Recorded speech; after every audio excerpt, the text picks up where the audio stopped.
Welcome to the Steelers by the Lake podcast. My name is James Strong, joined once again by my co-host, Cody Tanner. Cody, how are you on this wild Wednesday right before the Steelers game tomorrow night on Thursday? Yep, it's a wild, wacky Wednesday. Some would call it midweek mayhem. We'll get to that. Oh, yeah, we will. It's a wild time for sure. Stressing about, Steelers games and this and everything. But James, how are you doing? Doing okay, buddy. Doing okay. Before we get too far into today's show, we've got some shout outs to some of our listeners and viewers. Yep. First one on the list, Joe Wasinski. Joe went on Facebook and did this movement that's going on right now of people going to their friends or, a business that they like, their site, and then hitting invite all friends to like the page.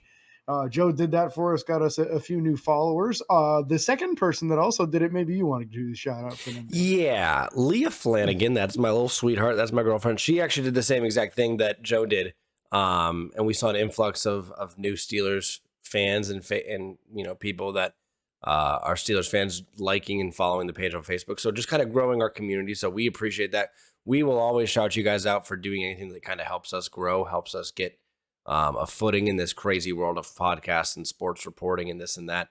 Again, we're by no means professional, but we try to be. We try to help you guys learn as much as you can get to know and give inputs and opinions and all that stuff. So we appreciate anything you guys do. The last one, James, you want to give them a shout out? Yeah, Steelers Nation Australia. They're on YouTube. They give us a shout out every once in a while. So here's one in return. Appreciate the love, folks. And go follow our friends down under there at Steelers Nation Australia.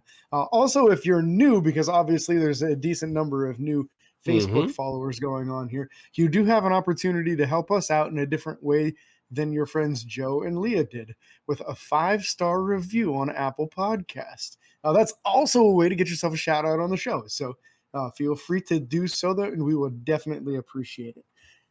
October numbers in review for Steelers by the Lake, Cody. Yeah. Let's go over states first real quick. The top 5 states. Number 1, Pennsylvania, shocker, we know. Number 2, Texas. That's where I just was living for a year. And so, some people follow. No, I'm just kidding. It was like that before I lived there. Number 3, New York. Number 4, Ohio. So we covered that tri-state area up there. And then number 5, my new place of calling home, Country Road, West Virginia. Here we go. So nice. Yeah, not bad. Top 5. You want to go over countries? Yeah. Countries top 3 this last month were the United States of America finishing at number 1. Whoa. And then we had a tie for second place between the UK and Poland. Dang. So appreciate our European listenership as well. Absolutely. This show, we're actually recording this show, just full transparency, right before we got to do a live show on the Pro Sports Fans app. So if you guys haven't had a chance to download that you can download that on any mobile device. PSF, Pro Sports Fans. It is an app that covers almost all sports at this point. You can follow your favorite team, join in on live streams like the one we're about to do tonight called Midweek Mayhem, where we just do it every Wednesday night at 7 o'clock and just kind of talk about the team, talk about what's coming up. This week, we obviously have a short week, so we'll talk about that. We'll talk about things that are happening, injuries and all that stuff. It's mayhem because we never know what we're going to talk about, but we'll talk about it all. So if you guys get the chance to download that, totally do that. We are going to jump right into talking about the Steelers, roster moves and stuff like that. I think the biggest one here, actually not the biggest one, but the second biggest one, an impactful one for sure, is JPJ, Joey Porter Jr., officially named a starting cornerback. So that's huge for us moving forward. Yeah, and they didn't elaborate as to whether it's a Levi Wallace demotion or a Patrick Peterson demotion, leaning towards a Levi Wallace one. But I feel like once he's back to full health, I won't be surprised if it becomes a Patrick Peterson one, just because Levi Wallace is younger, and I feel like they're more favorable towards him because he's been there longer. But regardless, the great news here is that Joey Porter Jr. is going to be in on all defenses now, not just nickel and dime, but he's going to be your starting corner in base as well. And they had no choice.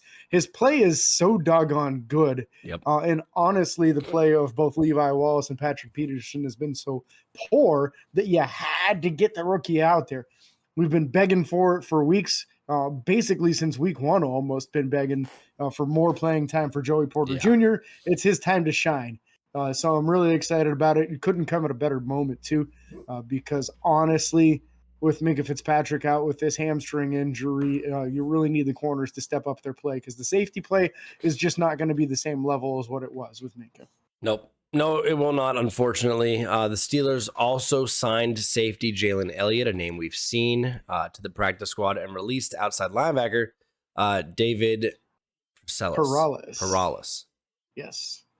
My writing's a little sloppy on that last that's name. Okay. That's okay. I saw the alert come across my phone. I just didn't see who it was. Jalen Elliott's been back and forth off and on of our practice squad for a while now.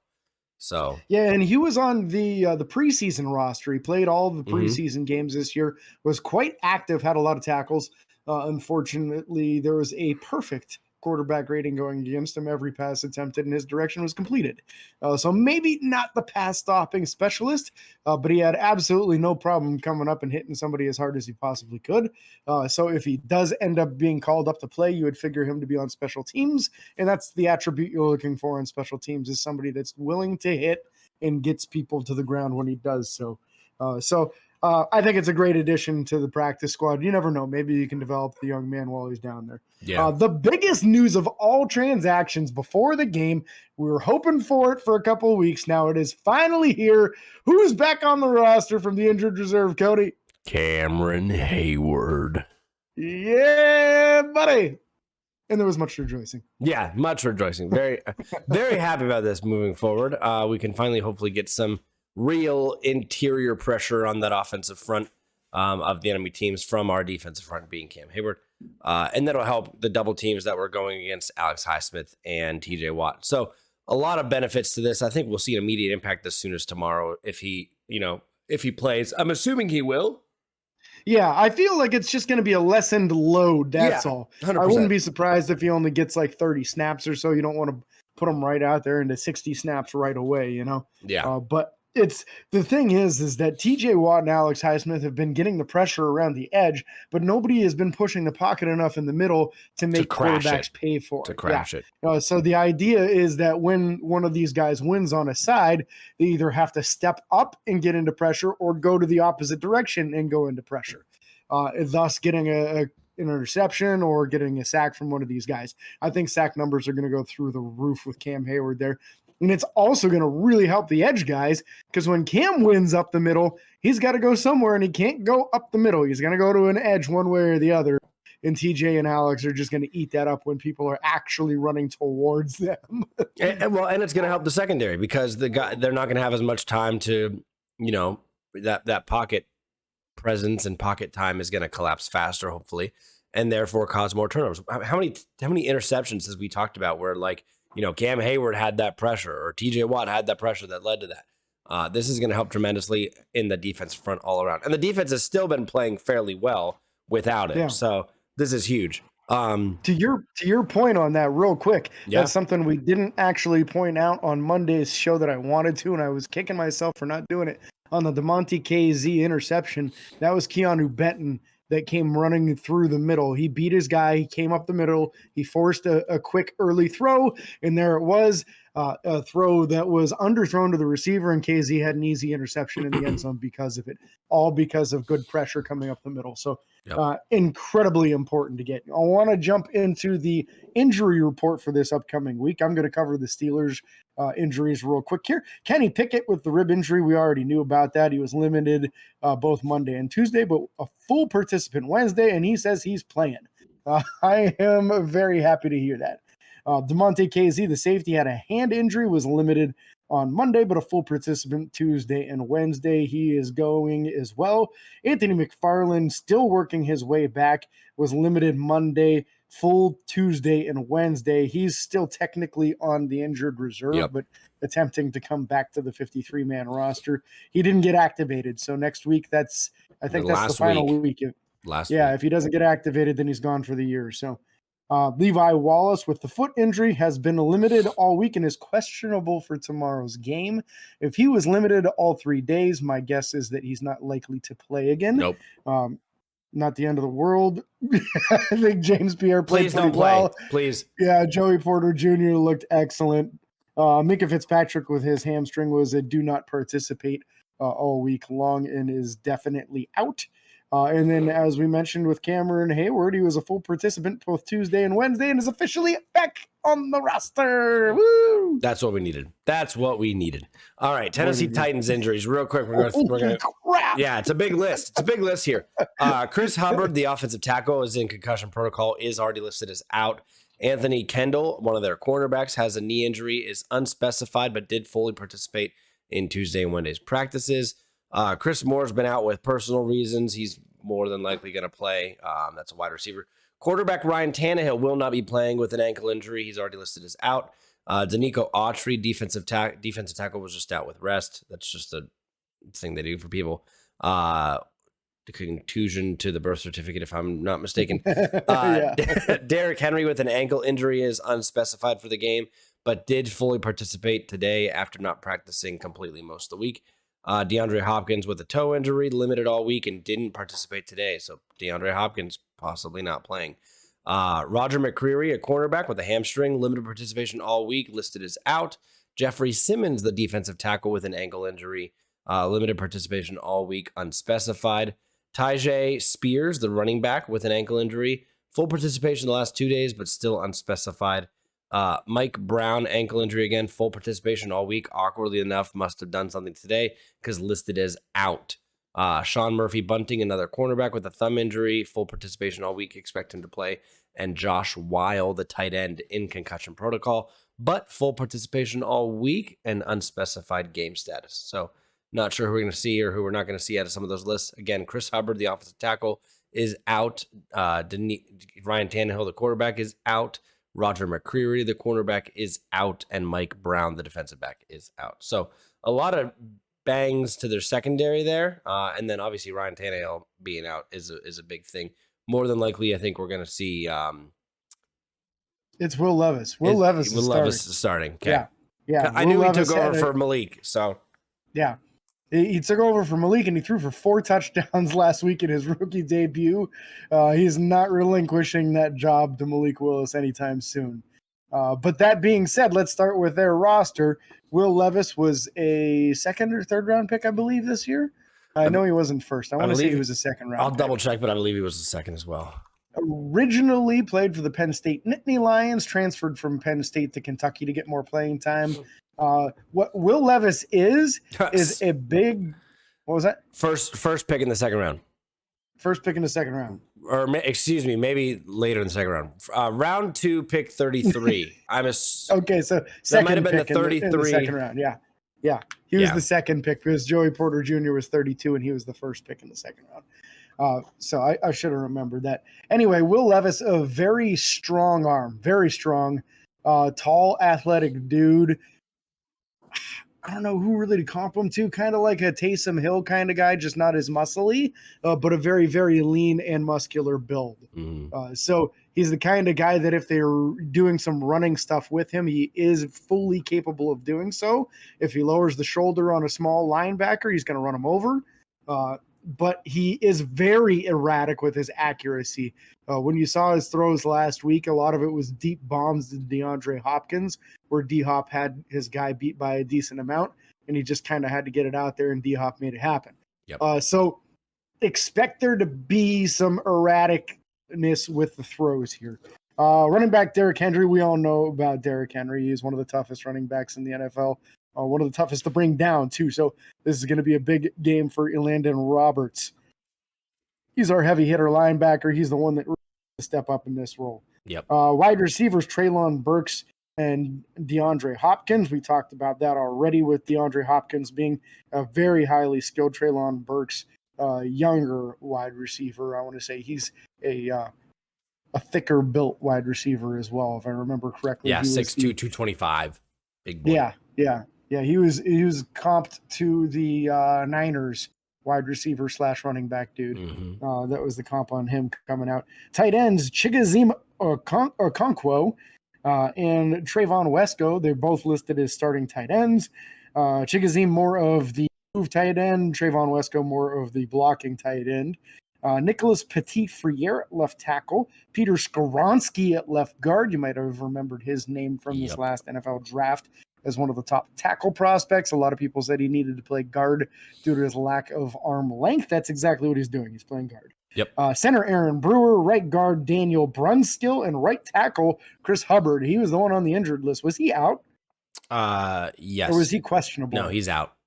He's out. So that would put Jalen Duncan, his backup, in as the starter at right tackle. That puts TJ Watt against a backup right tackle. So expect Trayvon Wesco to be over there all game long. Yep. Also, their number 3 tight end I'm showing here as Kevin Rader. Correct. A blocking specialist also. So wouldn't be surprised to see him thrown out there against TJ a lot just to help Chip. Yep. Yeah, fun fact for their offense, no fullback listed. So that's just not a position they have. It's a lot of teams nowadays. Yep. Moving over to the defensive side of the ball, they run a 3-4, very similar to Pittsburgh. Defensive end, Danico Autry, and nose tackle, TR Tart. And Autry, I believe, is also on the injured list. He was just for rest, though. Defensive tackle, Jeffrey Simmons. Outside linebackers, you have Arden Key and Harold Landry III. Harold Landry III, I believe, is having himself a quietly decent year. I'm double checking that right now as we speak. And of course, they don't have their stats listed. I'm not sure. He's potentially having a quiet, solid year. Azir Al-Shire, inside linebacker, along with Jack Gibbons. Not a whole lot of information that I have from those guys. I know that the Titans are having a fairly decent defensive year. I think it's like quietly decent. And then cornerback room, Sean Murphy Bunting and Roger McCreary listed as the starters, with Christian Fulton, I believe, being their nickelback. Sean Murphy Bunting, remember, was dealing with a thumb injury, but he fully participated all week, so no injuries there, or no worries there. Elijah Molden and Amani Hooker at the 2 safety positions. And I want to say McCreary was on the injury list too, wasn't he? Roger McCreary was. I don't think he is listed as. He is out. I lied. So he's out. Yeah, and I think he's their starting nickel actually, because he's a little bit smaller of a guy. That's perfect for us. So that would give us a real opportunity in the slot versus him. That's for sure. So anything really jump out at you? For me, it's Jeffrey Simmons, very dangerous defensive lineman. They need to know where he is, make sure he's accounted for, and possibly double teamed on regular. I'll tell you what jumps out to me on this defense. Backup safety Terrell Edmonds. Got to watch out for that guy. Didn't they just trade for him? Yeah. And he's not even starting. No. I feel like, why would he be? I feel like there's something that we're missing, that maybe one of these guys is on injured reserve, but he's listed as a starter. And potentially. Yeah. I bet it's something like that, because it's tough to see somebody trading for a safety and then not using him as a starter. Yeah, I mean, he has one forced fumble in the year, so there's that. Yeah. Ooh. Terrell has those games once in a while, man. Once in a while, he gets 2 picks in a game, then nothing the rest of the year. Also, Harold Landry III, 4 sacks in the season so far. Yeah, that's a nice season so far for him. Not bad. Yeah, not bad at all. On to our 3 keys to success as we get close to wrapping up today's show, Cody. I'm going to go first just to keep the ball rolling here. My first key to success is going to be to capitalize on Will Levis's mistakes. Ooh, okay. I do believe he's going to be very erratic in his throws, as he has always been, and you have to capitalize when he misses on a throw, when a ball gets tipped in the air, be there and get the interception. This is going to be an opportunity week where you could get 3+ interceptions, I believe.